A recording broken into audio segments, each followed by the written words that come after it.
Good evening to you all. I'm Jim Gardner, Executive for Legislative Archives, Presidential Libraries, and Museum Services here at the National Archives.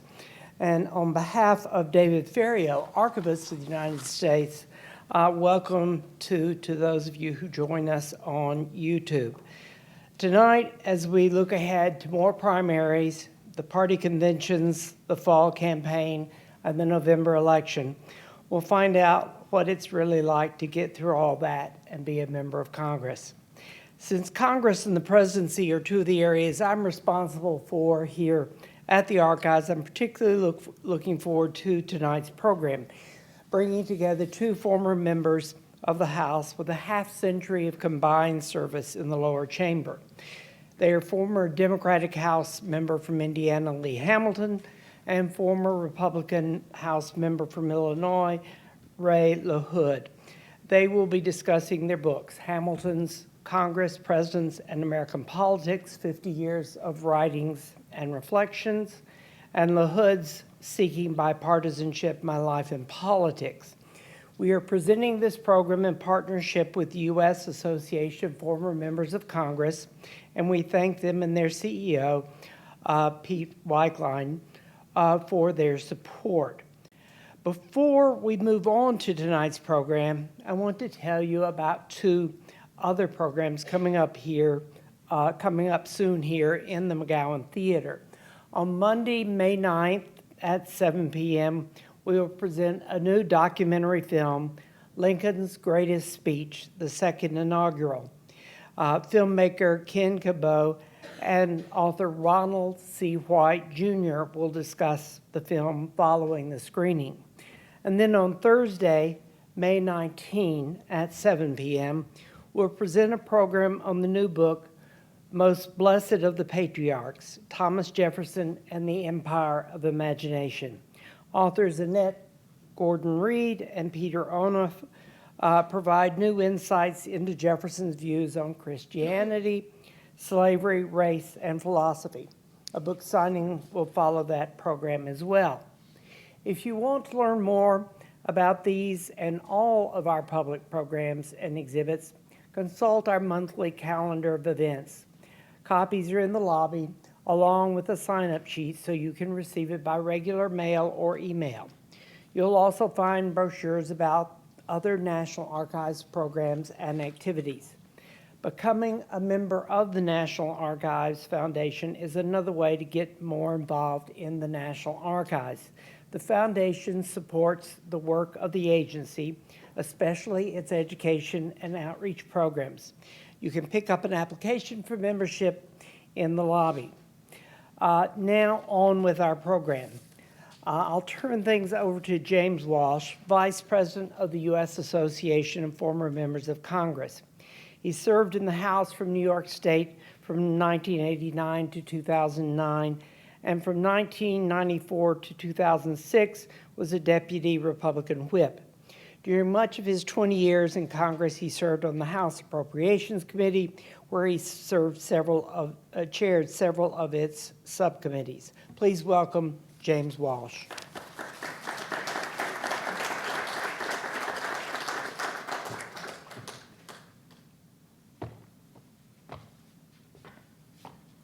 Thank you, Jim. Good evening, everyone. I'd like to thank the Archives for hosting us this evening. I'm here, as Jim mentioned, representing the U.S. former members of Congress who are co-hosting. Our partnership now spans many years, and a great number of extremely informative and thought-provoking panels connecting the public with our bipartisan teams of former members of Congress. It is the mission of our organization to showcase reasoned and reasonable discourse where ideas and values from both sides of the political aisle can be examined and discussed. We have a great many events throughout the year, both here in Washington and in other parts of the country, but coming together here at the National Archives always is a highlight for us, and we thank you for the opportunity to do so again tonight. Before I ask our panelists to join me on the stage, let me just spend a short time telling you about the Former Members of Congress Association. I've been an active member of the former members since my retirement from the House in 2009, where I served for 20 years. What I really appreciate about the FMC is I know this is true, and I know this is true for many of my colleagues. The association focuses on reconnecting citizens with their representative democracy and encouraging the next generation of American leaders to consider public service. I don't have to tell you how difficult it is these days to tell a positive story about Congress and serving in Congress, but as someone who has been there, let me tell you that in my 10 terms, they were among the most satisfying and impactful professional years in my career. Congress, when it functions, and sometimes even when it seems completely dysfunctional, can make a tremendous difference and bring about extremely positive change for good. Absolutely, there is gridlock and reason for frustration, but also consider Congress's impact in promoting civil rights and voting rights, helping elderly Americans to have access to health care, ensuring our nation's safety and security, winning World War I and World War II, as well as the Cold War, increasing access to education, sending our veterans to college via the GI Bill, and reducing crime in our nation's cities, to name a few. The current Congress, under the leadership of Speakers Boehner and now Paul Ryan, has strengthened the Department of Homeland Security, has improved Medicare, has done some impactful work on trade as well as protecting American workers. And much of what has been accomplished is due to members from both sides of the aisle working together more productively than working together more productively. So while there are certainly remains much that needs to be done, and there also continues to be reason for frustration with gridlock and the petty party politics and sometimes snail's pace that governs the Hill, I do believe that we will see a greater commitment toward working together for the American people than we've seen in recent past. Former members certainly can play an active role in bridging the political gap. And I cannot think of two former members who have more credibility and experience than my two colleagues tonight. Ray LaHood, a Republican from Illinois, came to Congress in 1977 as a district administrative assistant for Representative Tom Railsback of Illinois. He went on to serve as chief of staff to the beloved House Minority Leader Bob Michel, and upon Bob's retirement, held the seat from 1995 until 2009. He is one of two Republicans serving in President Obama's cabinet as the Secretary of Transportation from 2009 until 2013. He is now with the law firm DLA Piper, and last year released a book entitled Seeking Bipartisanship. Lee Hamilton represented Indiana's 9th District as a Democrat from 1965 to 1999. His chairmanships included House Foreign Affairs Committee, as well as the House Intelligence Committee. Following his distinguished service in Congress, Lee became president at the Woodrow Wilson Center and served on a number of study commissions and groups, most notably as vice chair of the 9/11 Commission. He has received a great number of honors and recognition, most recently and perhaps most significantly, the Presidential Medal of Freedom, which President Obama awarded to Lee Hamilton last November. He has written a number of books and a publication which came out just this month, Congress, Presidents, and American Politics, will be part of our conversation tonight. We envision an interview and a conversation as our format tonight, and we therefore needed a skilled and experienced moderator to run the show. We certainly have filled that position well with Tom Edsall, who writes a weekly opinion column for the New York Times and covered politics nationally for the Washington Post for over 25 years. As you can imagine, Tom is a prolific writer and has several books to his credit, all of them about politics and the trends that impact our political system. Please join me now in welcoming this outstanding panel to the stage. Thank you.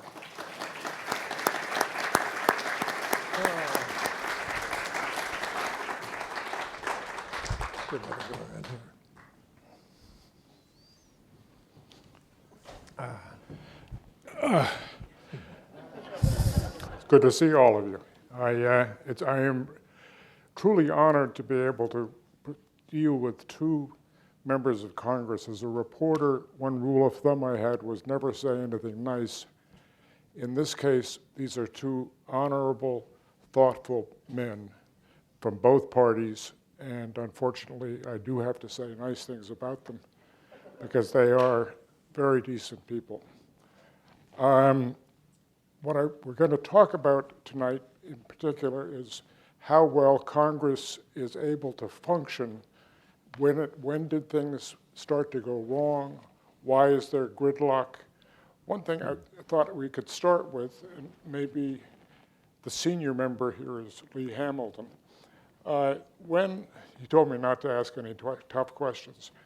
But anyway, what do you think were the crucial turning points in Congress that led to this division where it's so difficult to get things done? The way I look at it, the problems that Congress has today have developed over a period of decades. I don't know that I point to single events. The Congress disappoints us in many ways today. It defers way too much to executive authority. It's too deferential. It panders to special interest groups and big contributors. Spends way too much time, members spend way too much time raising money. Some of them spend as much as 50% of their time, more. And even members who have safe seats spend a lot of time raising money because they want to build up a big campaign fund to stop any opponents. They don't compromise, they don't make deals, they don't solve problems. So the Congress has some really deep-seated problems today. Now, what worries me is, most of all, is the way it's timidity. It just defers again and again and again to the president. Or not necessarily to the president always. The war powers, for example, Congress shall have the power to declare war as a nullity, really. This Congress doesn't like the president, but they give him total authority to run a war. They defer a lot of economic power to the Fed. When I first ran for Congress, I suspect not one American in 1,000 could name the chairman of the Federal Reserve. Today, you can hardly pick up the business sections of a paper without reading about Janet Yellen. So the Congress has given up on fiscal policy and turned over government power, monetary policy in this case, to the Fed. On social issues, it's turned over power to the Supreme Court. On regulatory issues, it has turned over power to the regulatory agencies. So it's an amazing phenomenon. They just don't want to exercise power. And politicians are supposed to seek power. So it's a puzzle, but that's what they do. And the serious thing, really serious, is how far down this road can you go with the Congress handing power to the president and other branches of government and still have representative democracy? That worries me. And I hope it begins to worry the American people more. Excuse me for taking so much time. Mr. LaHood, what do you think?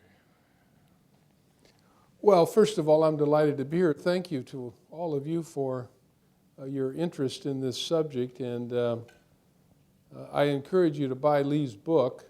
I did it. I bought it online. I paid full price for it.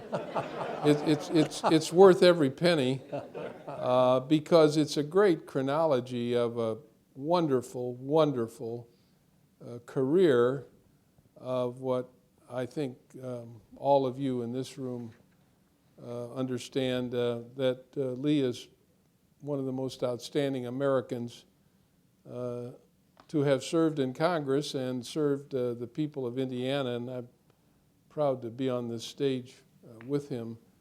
And I think that unlike what Lee said, I think the last few years of a Congress that really is the lowest in popularity that anybody can remember is really caused by people who are elected to the Congress who don't really believe in the institution of governing. That's a good point. And my point in saying this is, if you look at the 40 to 50 Tea Party members in the House, primarily Republicans, and I'm a Republican, who came to Washington to vote no on everything, to stop whatever they could, many whom don't believe in government. This is the crowd that was able to eliminate Boehner from the speakership. This is the crowd in the Senate, one of whom now is still running for president, that shut down the government. Didn't think much about doing that. And when I look at my 17 and a half years as a staffer and 14 years as a member, I look at those years as a time when almost all the people that I served with, either as a staffer or as a member, came to these jobs with the idea of moving the country forward, solving problems, getting things done on behalf of the American people.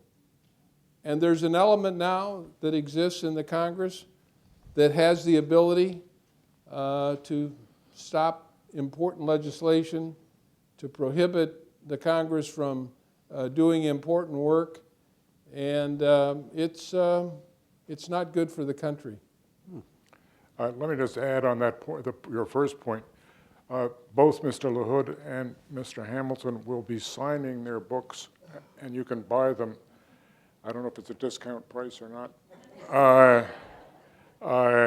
Congress, Presidents, and American Politics, 50 Years of Writings and Reflections by Mr. Hamilton, and Seeking Bipartisanship, My Life in Politics by Mr. LaHood. There have been there have been some books and some blame for the crisis in Congress, if you want to call it that, on the Republican Party more than the Democratic Party. Do you think that's fair, or there are some Republicans who contend that this hostility began with Jim Wright way back as early as that, when he began applying tough, fairly exclusionary rules on bills? What would you say, Mr. Hamilton? Everybody has a different starting point as to when the difficulties began, and I don't think it helps all that much to try to identify them. I think the election of Newt Gingrich was a turning point. He brought a very confrontational attitude to the floor of the House. And Bob Michel, for whom Ray worked for so long, was just exactly the opposite.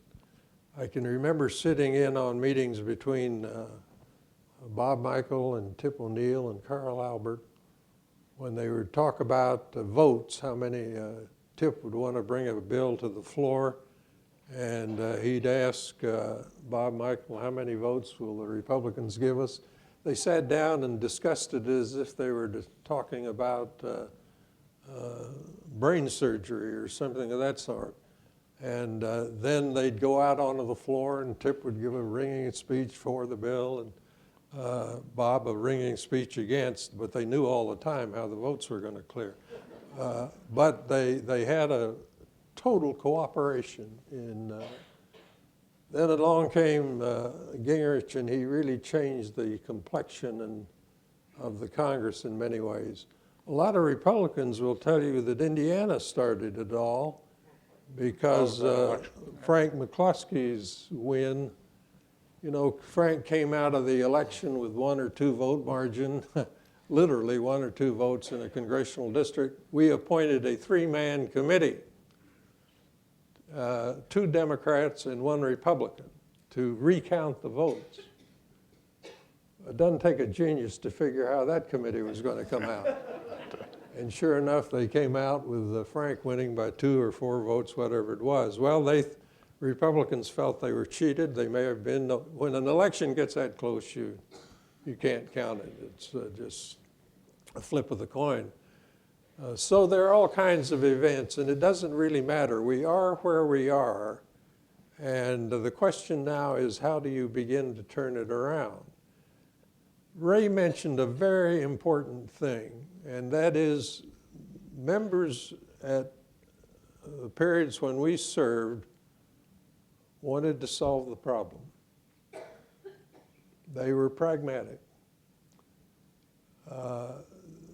Less important were the labels, Republican, Democrat, progressive or liberal, conservative. They wanted to make progress. What is politics all about? Fundamentally, a lot of noise to it. It's a very messy business. But underneath it all is a search for a remedy for a problem. And what you need, and what Ray and I would emphasize, I think Ray would, is a pragmatic approach to solving the problem in front of you. When I would sit down in a conference committee, I was not all that concerned whether the people across from me were Republican or Democrat or liberal or conservative. The question on my mind was, can I work with this person to solve the problem in front of us? A pragmatic approach.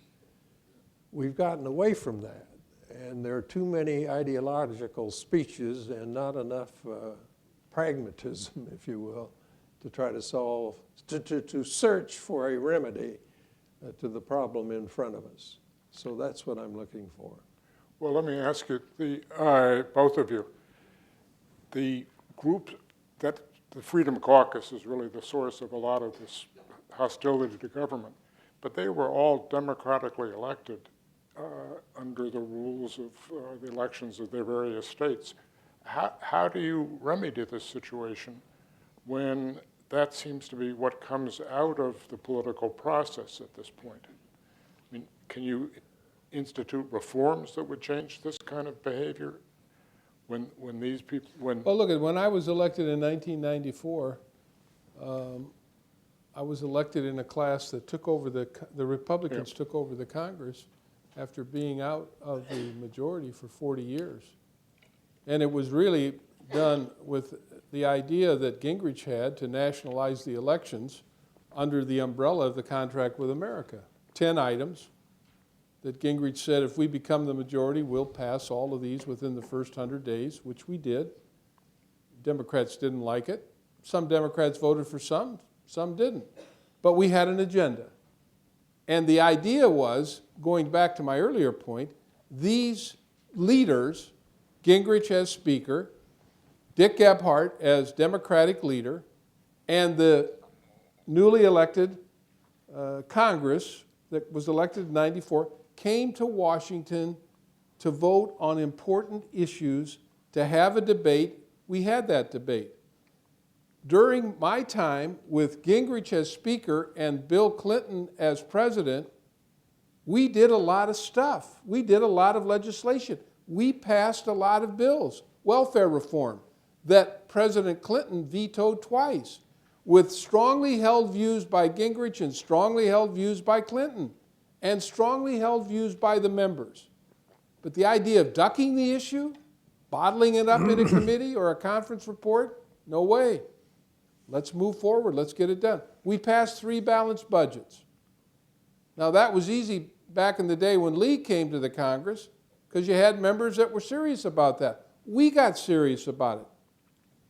Again, Gingrich, strongly held views, Clinton, strongly held views. We passed 3 balanced budgets. We passed tax reform. We passed a transportation bill. We did some important legislation with 2 people from opposite parties. Why?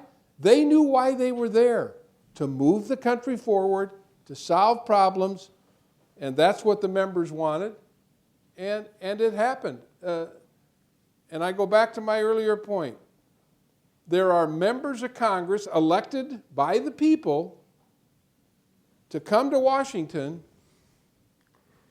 to stop legislation, to vote no, to make sure the wheels of government don't work.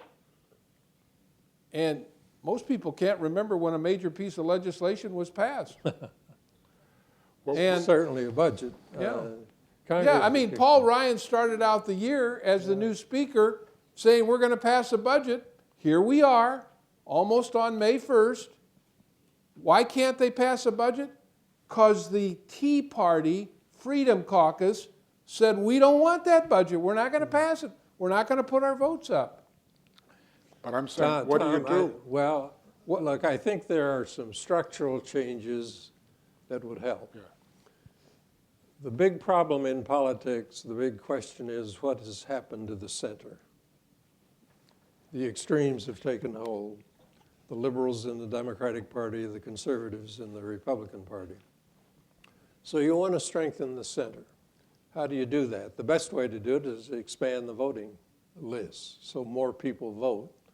So that's a terribly important effort, but we also know that it's very hard to do. There are other things that can be done. The gerrymandered congressional districts are an outrage. You can go to commissions to establish, instead of the representative choosing the voters, which is what happens today, you want the voters to choose the member of Congress. So you can change the way in which congressional districts are drawn. I think that would be helpful. You can pass rules to make it easier to vote. You have to be concerned about fraud and the rest of it, but generally you can expand the electorate. I think those things would be helpful. So there are a number of steps. The major thing is developing a mindset among members to try to solve the problem and not approach everything so ideologically. In other words, an attitudinal change, which is hard to come by. The voter has to make clear to the members of Congress that they do not think the Congress of the United States is functioning well today. Members of Congress fool you. They run for Congress, almost every one of them run for Congress by running against Congress. I can go before any group in America, any group, and make myself look good and the Congress look bad. It's an easy thing to do. You can do it in your sleep, and I probably have. But members of Congress are responsible for the institution they serve in. Don't let them separate themselves from the Congress. They are the Congress.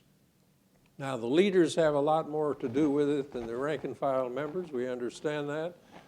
But every member has a role to play. You know, Ray, one of the things that has struck me, every institution, every group that you belong to, I'd be willing to bet, tries to spend time thinking about how to do the job of the group you're in better. You spend time thinking about that for whatever your group may be. Every group in America does it, except the United States Congress.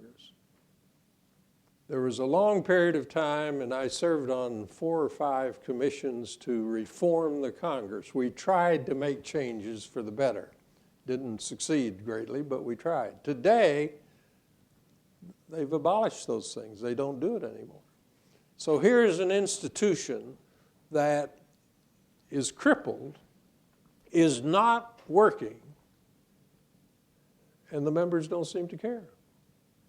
They don't even suggest a reform commission. And I'm puzzled by that too and disappointed by it. Members of Congress have to begin to understand that the Constitution believes, I think, that they should be a co-equal branch of government. You cannot possibly make the argument today that the Congress is a co-equal institution of government. It's not even close to being co-equal. Not even close. And so members have to get serious about being legislators and try to solve some of the problems we got. But one primary goal of every member of Congress is to get reelected. And they're pretty good at it. Yes. Yeah. But the one challenge increasingly now is that Republicans are challenged from their right, if they do any compromising, and Democrats will be challenged from their left. So all the political pressure for reelection tends to be now pressure to move further apart. And if you're seen, Republicans have been penalized for being seen shaking hands with President Obama. Chris down in Florida lost because he hugged Obama. There's an actual penalty for the kind of cooperation and compromise that both of you, I think, describe as essential to an effective government. The American people understand, most Americans, not the ones you're talking about.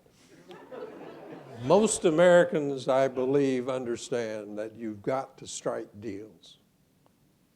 Should they bring When back? when I went to high school, many, many decades ago, we had 130 million people in this country. I don't know what we've got now, but it's 300 and whatever, Something. 20 million or whatever. So in my working lifetime, the Congress has far more, or the country has far more than doubled in size. But not only that, it has become enormously diverse. So that in a lot of our major states now, a majority of the votes are non-white. And that shakes up a lot of people. That makes them nervous. The country is changing in ways they don't understand and they don't like. But I believe in the system of representative democracy. It has served us well for 200 years. We're in a real rough patch, for sure. But what's the alternative? We have to make this system work. And the way to make it work is to broaden the base, let the middle, let the moderate middle come forward, and the people that believe, to go back to your question, Tom, that you got to make deals to make this country work. Would both of you bring back earmarks? Would you, Ray? Well, look, I served on the Appropriations Committee. The reason I went on the committee was so that I could get earmarks from my district. And I never had an embarrassing earmark. And I never, when we did earmarks, we didn't sit around our office as a staff, with my staff and dream up earmarks. Every earmark that I ever put in a bill came from an idea from somebody in my district who came to me and said, we need to fund this program. There's no money in the federal budget for this. This is a good idea, but we just need a little extra money. And this idea that members of Congress were sitting around dreaming up earmarks for their district didn't happen. Any member that I ever served with on the Appropriations Committee came to the committee with ideas from their district for creative, innovative approaches to solving problems, to getting things done in their district. And the truth is, the bridge to nowhere is not a bridge to nowhere. I made a trip to Alaska. I couldn't find the bridge to nowhere, but what I did find is on one side of the river that's Alaska, there's an island on the other side, and that member of Congress was trying to build a bridge so that people would not have to take a ferry every day to get over to that part of the state. And so, look, it gave earmarks a bad name. Some members of Congress were elected on reform of earmarks. But if you go back to the districts around the country that have benefited from them, I think most people would say that they were very helpful in getting things done and solving problems and making things happen and helping a lot of institutions in the communities. Were they essential for the leadership in order to? They're an important tool of the leadership. Look, you're talking peanuts. The amount of money spent on earmarks is very, very small. It's a pittance in the infrastructure budget. This issue is not a big deal from my point of view. I generally agree with Ray. I think the earmarks, members of Congress have as much right to determine where a bridge goes as the bureaucrat in downtown Washington has, it seems to me. Yeah, in the absence of earmarks, what happens is some bureaucrat at DOT where I was for 4.5 years, we made the decision. Yeah. Rather than some member of Congress or the people that live in that district. And the thing you mentioned, Tom, is it's a tool of the leadership, which can be important. Look, leaders have a tough time in getting a majority.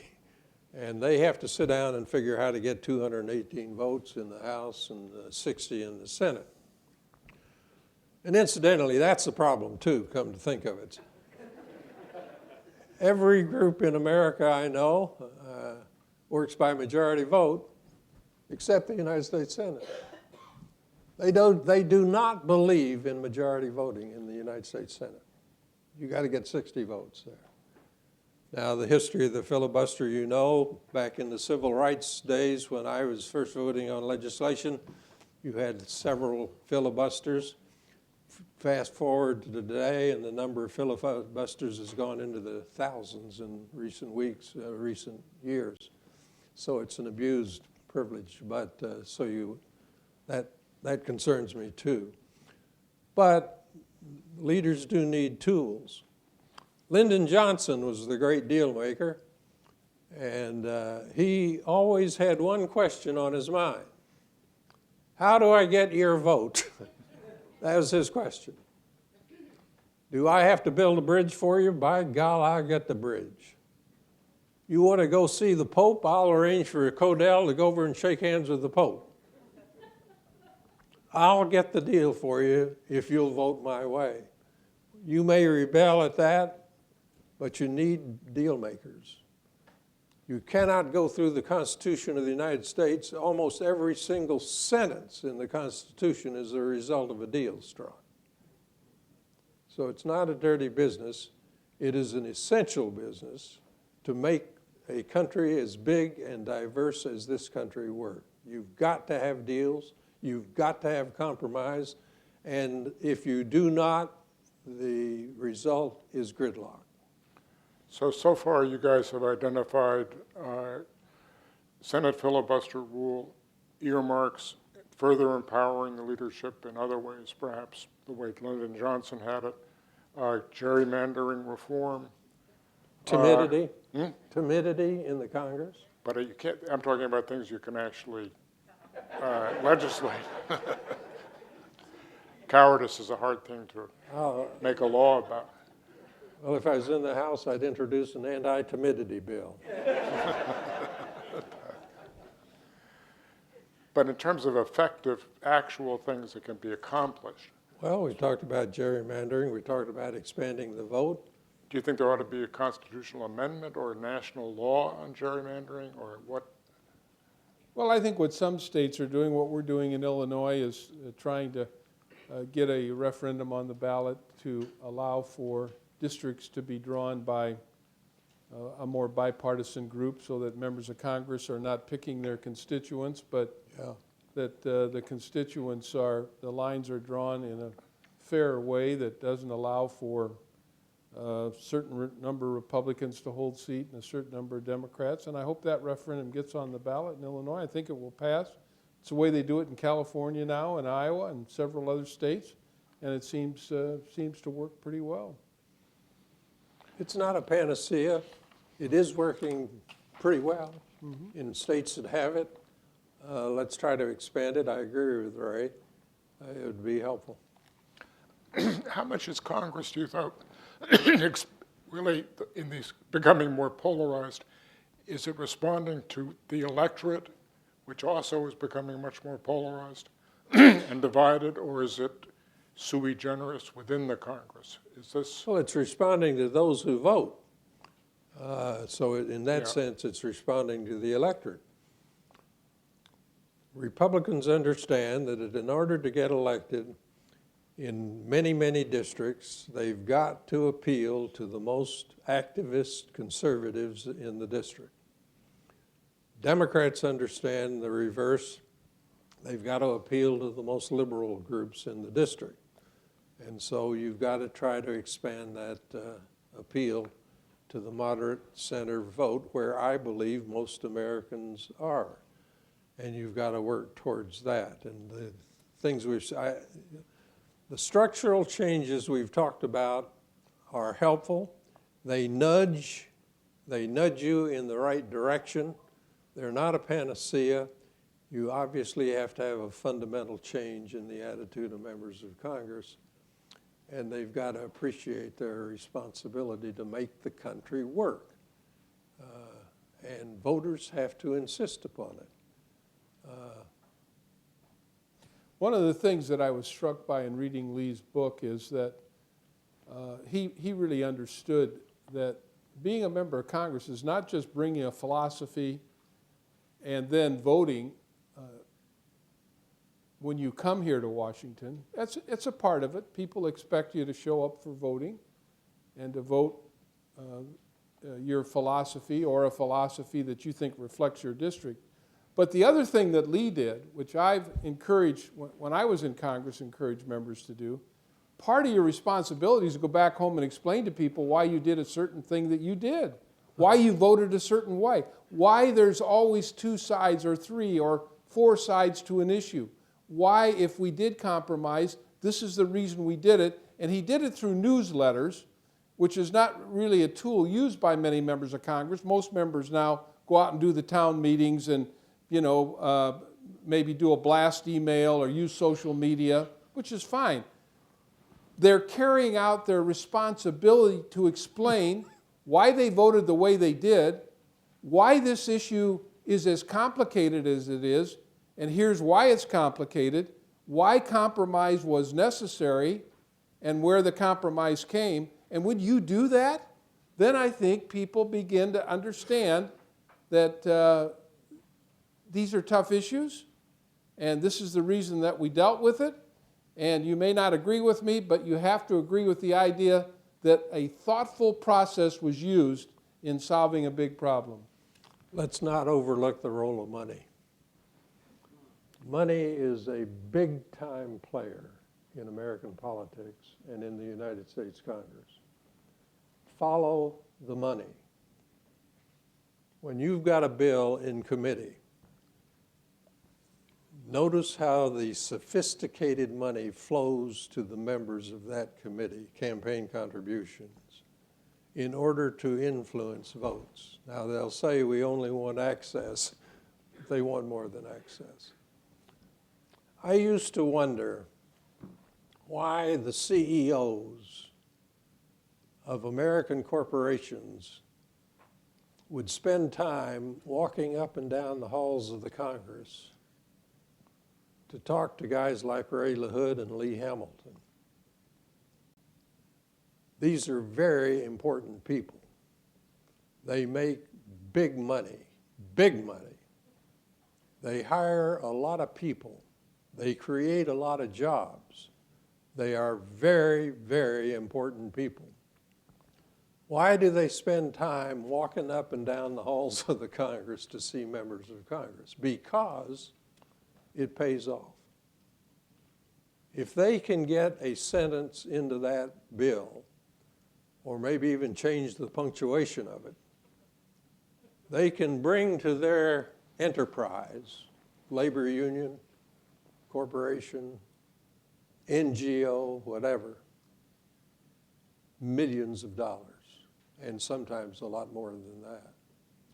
It pays off. Members of Congress are far, far too responsive to big money. Now, this is not an easy problem. I don't know the solution to it. But money has, in my view, poisoned our system. And I am fearful of the future of representative democracy because of the impact of money in the process. Why is it worse now than it was? Because there's 30 a years lot more money floating around. And there are a lot more people that got figured it out that if they want to influence votes in those committees, they've got to make contributions. They've become much more sophisticated. Look, these big money people, they just don't tell you how they want you to vote. They hand you the language. They write the bill for you. They have people in their offices all around this town who are writing legislation, and they hand the bill in draft form to the member of Congress and say, please introduce this. Now that's happening every single day here. The lobbyists, there's nothing illegal about this. They're doing what the system permits. Fortunately, Congress isn't passing any bills, so. Well, that's right. That's right. But Look, it's not just a matter of bills, it's a regulatory language too. Campaigns cost a lot of money. Yep. I represented a district of 20 counties, 5 media markets, and what I mean by that is 5 markets where there were at least 1 or more television stations. Our son just ran for Congress in the special election in the same district that I represented. The LaHood name is pretty good there, but he still had to spend $1 million because he had a Tea Party opponent and these outside groups were coming in, spending money. It costs a lot of money to run. In the old days, my old boss, Bob Michael, when he first ran in 1956, spent $15,000 in 6 counties in central Illinois. His last campaign in 1992, before he retired in 94, spent over $1 million in 20 counties in central Illinois. I ran in 94. I had opponents in the primary, and I had a general election opponent in 94. I spent over $1 million in 20 counties. None of the money went in my pocket. Almost all of it went to television stations so that people would recognize Ray LaHood's name. And campaigning is expensive. The last presidential campaign, you all know what it cost, and you know what it's costing this presidential campaign. There's a lot of money being spent. Almost all of it's going to enrich television stations all over the country. There was a time when everybody agreed that we ought to have full disclosure. Used to be non-controversial. Today, a lot of the money flowing in, the donors do not want to disclose their identity. I'd like full disclosure myself. I personally would support public financing, but I know that's unpopular with the American people generally. And I wouldn't promote it as a panacea, but I think it'd be mildly helpful, probably on a matching basis of some kind. Let me ask you, you say you're for full disclosure, but would in fact less transparency in the committee proceedings help limit the influence of special interests because they would not see how the committee voted on little amendment X or little amendment Y that helped company Z? Well, you're not going to see members of Congress voting for less transparency. That's a very tough vote to cast. What do you think that would? What do you think? Would that be? Do you think the transparency actually helps the special interests more? Look, transparency is such a fundamental element of accountability and representative government. I would not be. I would favor disclosure. I would favor disclosure, even though, as you suggest, it may create some problems. I don't think either one of you want to blame anyone. What do you think Tom DeLay's role, though, was in this process? Well, look, I agree with what Lee said earlier in the program. You know, everybody has their own starting point. Some people want to start with 94 when Gingrich was elected Speaker, but I can, and in my book I talk about the fact that Clinton was in the White House. He and Gingrich were both very strong-willed people and had very strong agendas, but the one thing they shared is we got to get stuff done for the country. We got to pass legislation. We got to solve problems. And we did. And, you know, probably, you know, look at, I'm a little bit in the minority probably on this during the time I was in Congress, but, you know, I was no fan of some of these people who were serving in leadership. And, you know, I brag about the fact that I out-survived Gingrich, Army, and DeLay, and I'm, you know, I was still standing. And but they were elected by the members of the Republican conference. And And by their constituents. by their constituents. And we see how things turned out for them, but we also, see what's happened since then, too. Do you think Paul Ryan now has a chance to build the kind of I think bipartisan? it's very, very hard when you look at the fact that he comes in with a very strong agenda, wanted to pass a budget, Yep. start out passing a budget, wanted to do tax reform, and wanted to tackle several other items, and right out of the box, here we are. They've been in session since January. We're coming up on May 1st. There's absolutely no chance of passing a budget in the House, which means there's no chance of passing it in the Senate, because you have to, really get the House to pass the budget first, and it's not going to happen because the Tea Party don't like the budget, because it's going off of, it was revised last year under an agreement with President Obama and the Congress as Boehner was walking out the door, and the Tea Party people don't like it. And so I think he's stalemated, and I think when you get stalemated on that, you're probably stalemated on a lot of other things. And let me just say one other thing that I think is the thing that infuriates the American people.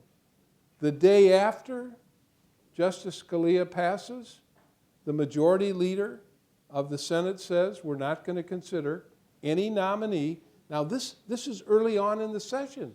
This is not in August. This is not in September. This is early on. And people around the country are saying, don't they have a constitutional responsibility to do this? Isn't this their job? And by the way, the Republicans probably have the votes to vote down anybody they want anyway. And so I just think people are frustrated. And frankly, I think members of Congress are frustrated, particularly members who came here to get things done, to solve problems, to make a difference, to vote on important issues. None of that.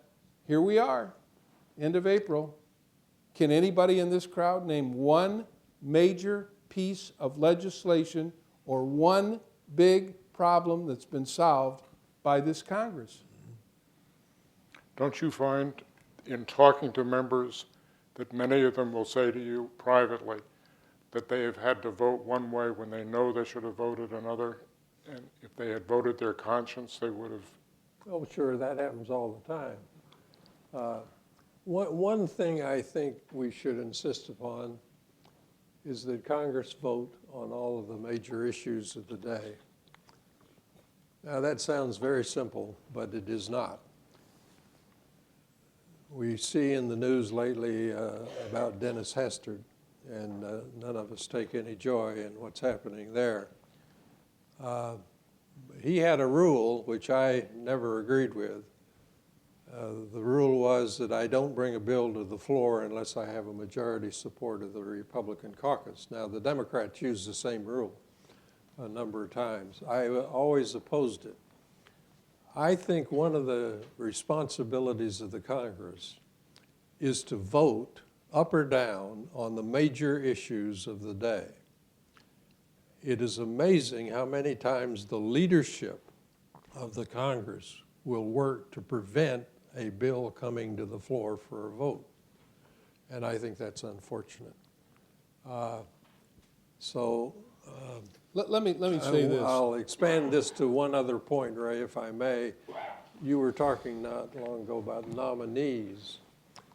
I have always felt that a president is entitled to a vote on his or her nominee. Not everybody agrees with that, but the prerogative of a senator today to hold up a nomination has become much abused. So, for example, we have this woman who's highly qualified to be our ambassador to Mexico, marvelous diplomat, very able. For 2 years, they've had a hold on her nomination. Now, the Mexicans are really unhappy with us because we don't even send an ambassador down there. So I've always felt that a president should be entitled to have a vote up or down after whatever, 60, 90 days. I'd like to see that a law, but it could be done by a rule. I think that would be helpful at one point. I think when you get elected Speaker of the House, and I think for any of you who've read Tip O'Neill's book, or again, if you read Lee's book about his time when he was in the Congress earlier on, the Speaker of the House is the Speaker of the whole House. He's not the Speaker of the Republican or the Democratic Party. That's a good point. The majority leader of the Senate is the majority leader of the Senate, not the majority leader of the Republican Party. And if they don't understand that role, then they shortchange the opportunity for members on both sides of the aisle to debate the important issues of the day and to vote on them, up or down. Newt understood that. Newt knew that when he called a bill to the floor, he wasn't quite sure if all the votes were going to be there, particularly on his contract with America or on the whole impeachment thing. He had no idea how those votes were going to go.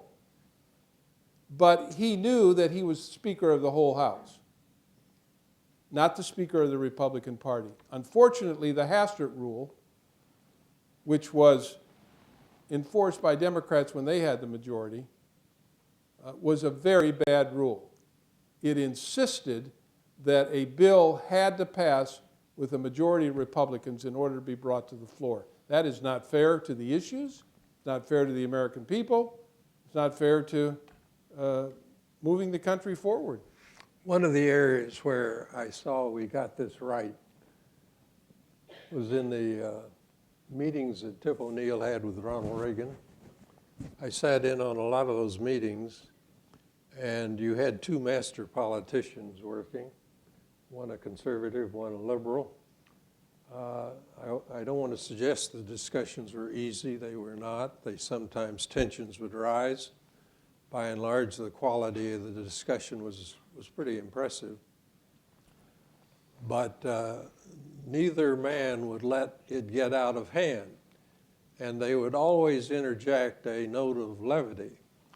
Ronald Reagan's favorite trick was to hand you a jar of jelly beans and then give you a pop psychoanalysis depending on the color of the bean you drew out of the jar.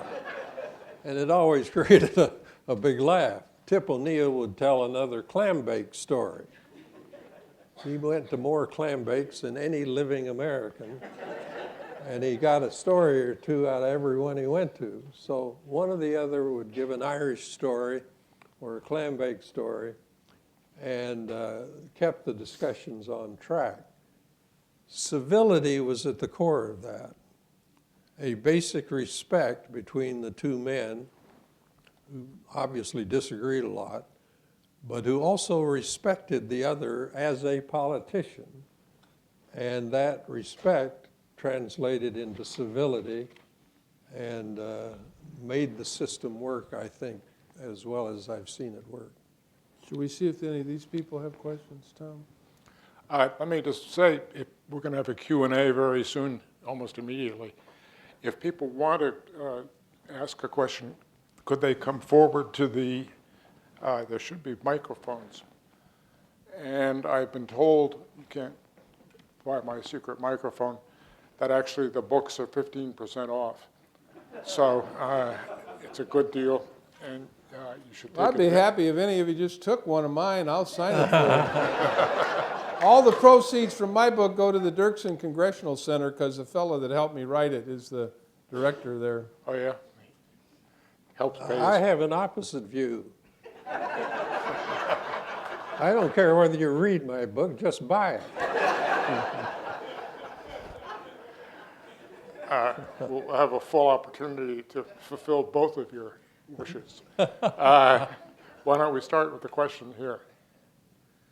Mr. Hamilton, in your opening remarks, you said something very tantalizing and interesting. You said that the Congress have abdicated their responsibility on monetary policy to the Federal Reserve today, whereas in 1965, not one American in 1,000 knew who the chairman of the Federal Reserve was. I wonder in 1965, concretely and specifically, how did the Congress set monetary policy as opposed to letting bureaucrats at the Federal Reserve do it? I may not have made myself clear.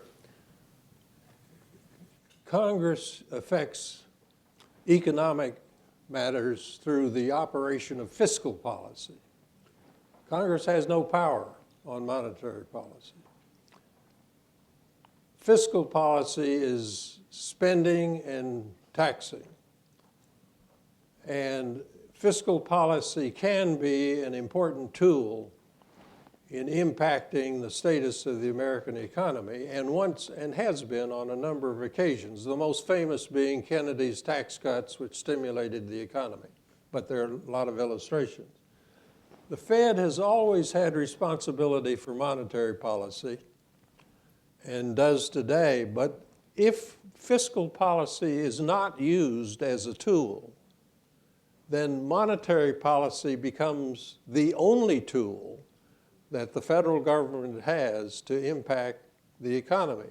If you look at the testimony of the past several Federal Reserve chairmen, they have all said very politely and very diplomatically that our job would have been a lot easier if the Congress had done their job on fiscal policy. So that's the point I was trying to make. Congress ought not to involve itself in monetary policy. They are not able to do it because it's a very technical business, what should be the money supply in the country. And Congress is woefully inadequate, and that's why the Fed has that power. So Congress has given up its tool for impacting the economy. And I think that's a mistake because you need both monetary policy and fiscal policy working together to have the best effect on your economy. Let me go over here now. Do any of you see anything getting better? I've heard a lot about getting worse. No. And if everything basically sucks, why do so many people still run for the office? But it pays pretty well. And look, being a member of Congress is an ego trip. You go to a meeting, they ask you to give a speech. You walk into the room and say, oh, there's Congressman or Senator so-and-so. You go back to your districts in your state, you're a pretty important person. It's a big ego trip.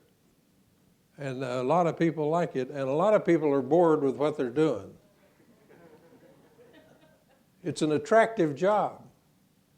For me, the great attraction of it, apart from the ego boost, the great attraction was you were a generalist. I practiced law. I got bored stiff practicing law. Somebody comes into my office and asks me to draft a shopping center lease, and I'd say, why bother? I was bored, so I went into politics, and I liked politics because as a member of Congress, I'd work on agriculture policy, nuclear policy, foreign policy, domestic fiscal policy, and all the rest. That was interesting stuff to me. I'm a guy that got into politics because of my interest in policy. Believe it or not, I'm not much interested in politics. I'm been amazed at guys like Tom Edsall here who write so well about politics. He's interested in politics. I'm interested in policy, and I finally figured out that if I were going to impact policy, I had to get into politics. How'd I get on that speech? I can't remember. Ray? Let me just introduce a couple of people that are former members. Doug Bereiter from Nebraska. Is Doug here? Right there. I couldn't see over there. Doug, how are you? Don Manzullo from Illinois. Yes, indeed. John Tierney from Massachusetts, and John. Trudy Manzullo. Frida Manzullo from Massachusetts for John. The Manzullos are Illinois, and Doug B. Ryder's from Nebraska. Thank you all for coming. And I didn't, the lighting didn't permit me to see them. No. They could have really made a good discussion, right? Those they could have answered all the questions. Yeah. I think the answer to your question is, when you look at our system and you look at the rich history of our country, we've had some very distinguished people serve in Congress, and almost all of the people that I served with, 99.9%, were there for the right reasons. And I think what I mean by that and how I would define it, and the reason why I wanted to be there, was to make a difference, to get some things done, to do a good job for the people of Central Illinois that sent me to Congress, to do a good job for America. When I was asked by President Obama to serve in his cabinet as a Republican, I think there were a lot of people in my district, particularly Republicans, who really, wondered about that and wondered if I was really a good Republican. And what I've told people is, I believe in serving America.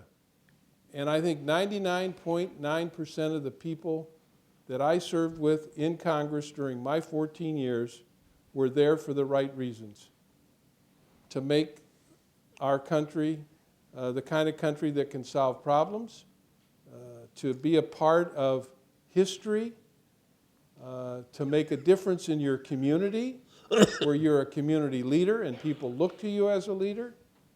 And I think that's why most people serve in any elected job, because they want to make a difference. Serving in Congress is a great privilege, no question about it. And if you treat it that way and treat it in a way that it's not a lifetime job, you come, you serve, you make a difference, and then you move on.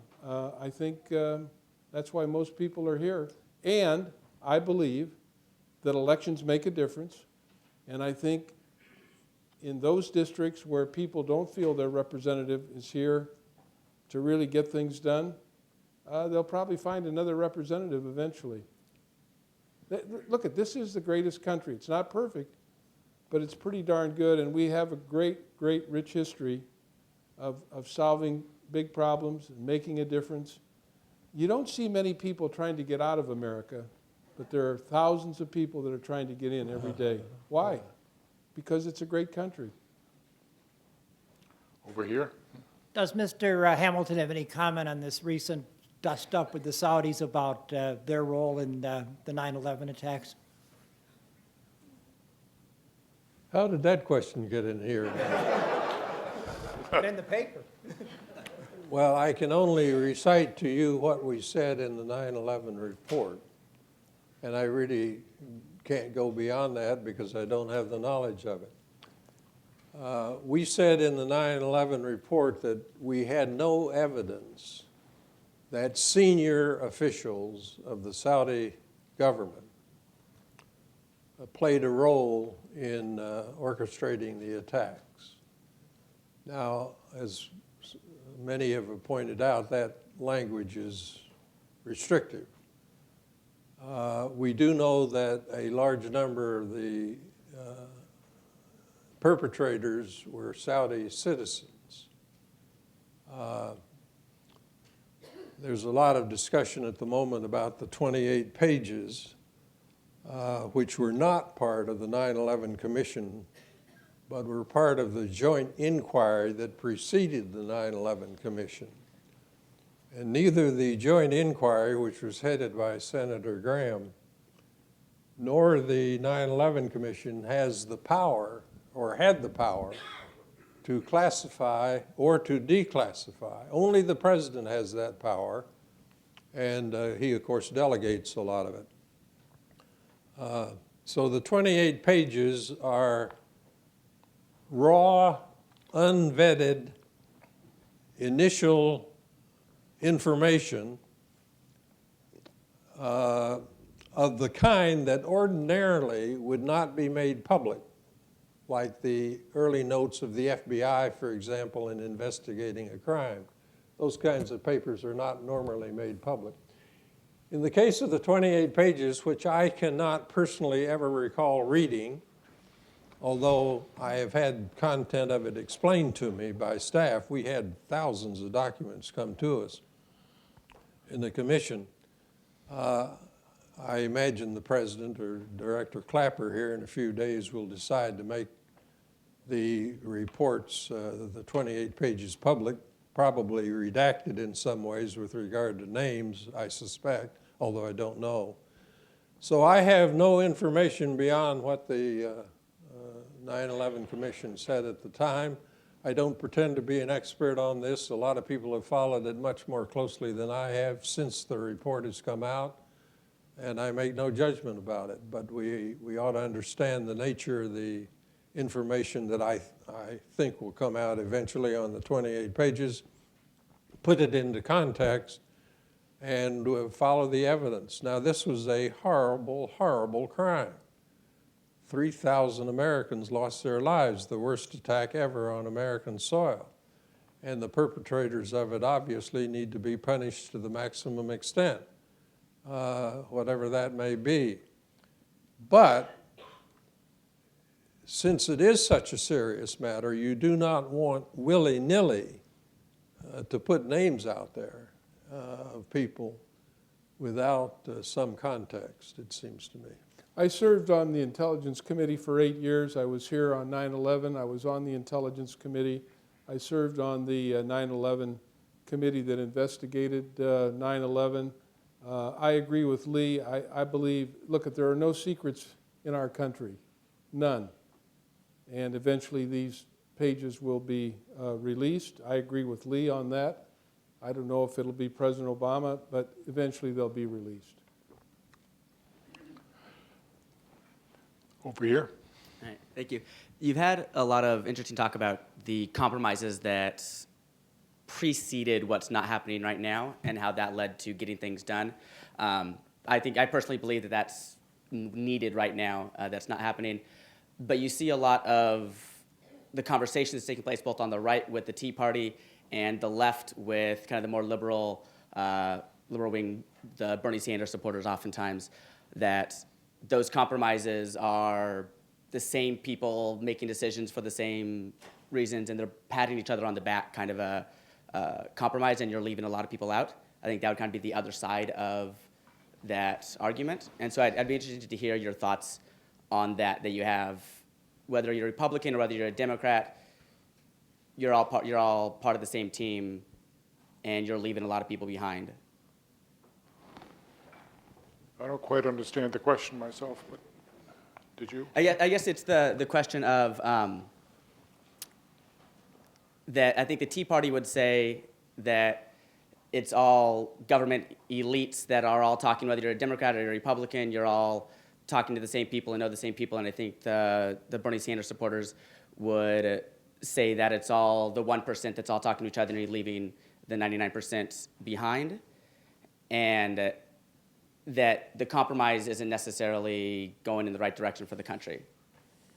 You mean that these are elite decisions that leave out the body of the public? Yeah, I think that's a good way to put it. What? I think the question is Well, that look, I think we need to dispel this idea that compromise is a bad method of solving problems.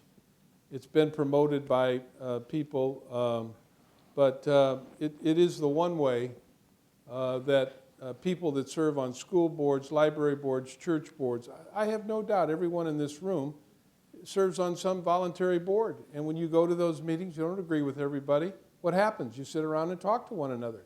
And eventually you solve the problem that you're there to solve. And how do you do it? No one person gets their own way. No one of the 435 ever gets their own way. No one of the 100 senators ever gets their own way. You look at the 236-year history of our country, you name any big problem, civil rights, Social Security, Medicare, whatever. How were those solved legislatively?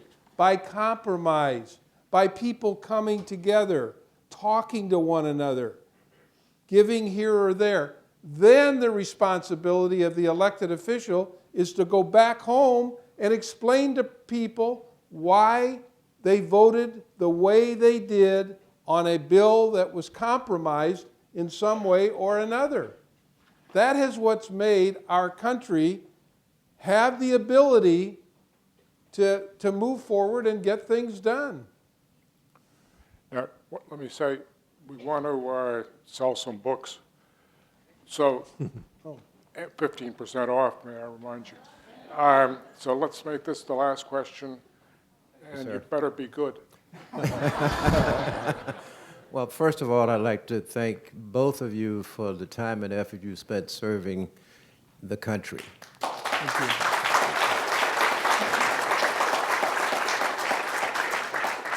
And since it has been admitted you're paid well, I have a question having to do with the PAC, this Political Action Committee that came about, I believe, in the early 80s. Would you please give me your opinion as to whether or not that improved or what it might have worked in opposition to improvement in terms of having money flowing in and out of the hands of those who are having to get elected? Lee, you want to? Well, look, the Supreme Court has held that contributions are free speech. And that's the law of the land. I don't quarrel with it. People have a right to donate. They have a right to try to impact an election. They have a right to organize a PAC and pool their money and give it to the candidate or the policy that they support. All of that is within the system, and I don't think it's going to change. I think what we have to try to figure out is how we can make the system work a little better than it does today. I'm for most suggestions, frankly, that will reduce the impact of money in an election. But in order to do that, you're fooling around with the question of free speech. So under the law, so you got to be careful. PACs are here, and they have become very important players in elections today. Not always decisive, but very important. And now most any candidate of consequence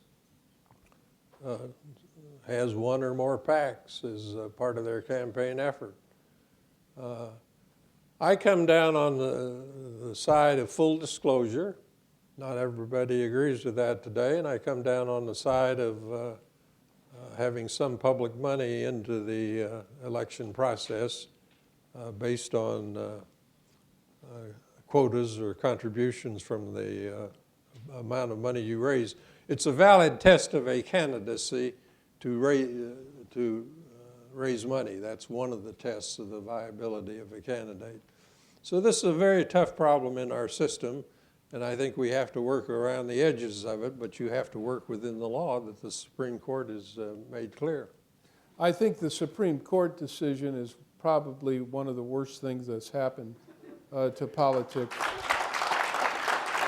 And I do think we need to find a way to present something to the Supreme Court once we have a full court, once we have nine members on the court, to reverse that decision. It's if you decided to run for Congress today, you'd have to establish a committee, and you'd have to report every dollar that you received, and from whom, and what their occupation is.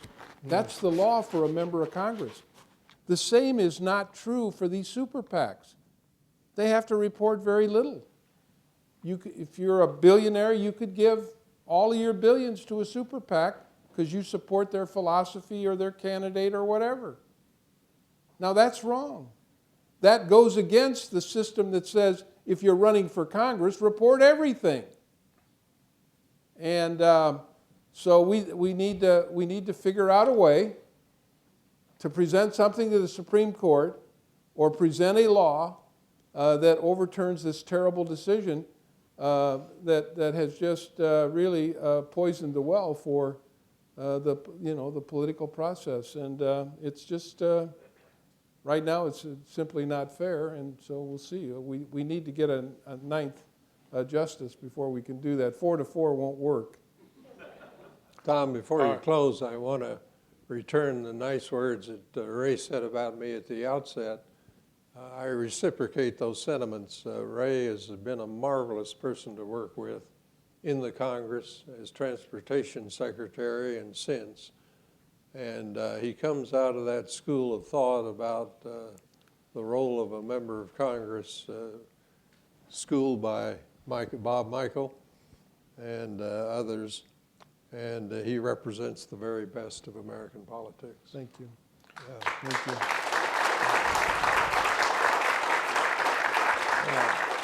There's something to be said for these Midwestern members of Congress.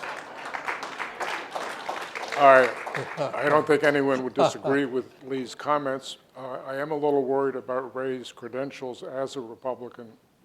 But at any rate, thank you very much. And as I say, the books are out front, and the authors will be there to sign them for a brief while, at least. Tom, well done. You kept it moving. Very good to be with you. Thanks. Great pleasure to be with you. Thank you. I want to say. Okay, here we go. 3, 2, 1. Hey Doug, how you Good to see doing? you. Good to meet you. Now, are you